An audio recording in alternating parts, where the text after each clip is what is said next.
ఒక కథలో ఒక సాధువు ఒక కుక్కని, నీ దగ్గర 5 నచ్చని గుణాలు ఉన్నాయి. 1, నువ్వు ఎప్పుడు గోడపైనే ఉచ్చపోస్తావు. 2, భిక్షగాళ్లను చూసి అరుస్తావు.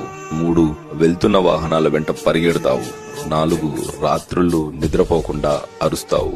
5, ఎవడు భోజనం పెట్టినా అది దొంగ వెదవైనా తోక ఊపుతావు. ఎందుకలాగా అని అడుగుతాడు. దానికి కుక్క, నేను గోడ మీద లేక ఎవరూ తిరగని చోటులో ఎందుకు ఉచ్చపోస్తాను అంటే, భోజనం భూమి పైన పెడతారు కాబట్టి ఆ ప్రదేశాన్ని శుభ్రంగా ఉంచాలని. భిక్షగాళ్లను చూసి ఎందుకు అరుస్తానంటే, కష్టపడి పని చేయకుండా ఎదటి వారిని ఎందుకు యాచిస్తున్నారని కోపంతో అరుస్తాను. వెళ్తున్న వాహనాల వెనకాల ఎందుకు పరిగెడతానంటే, అతి వేగంగా వెళ్లడం వల్ల ప్రమాదమే కాని ఎలాంటి ఉపయోగం ఉండదని చెప్పడానికి.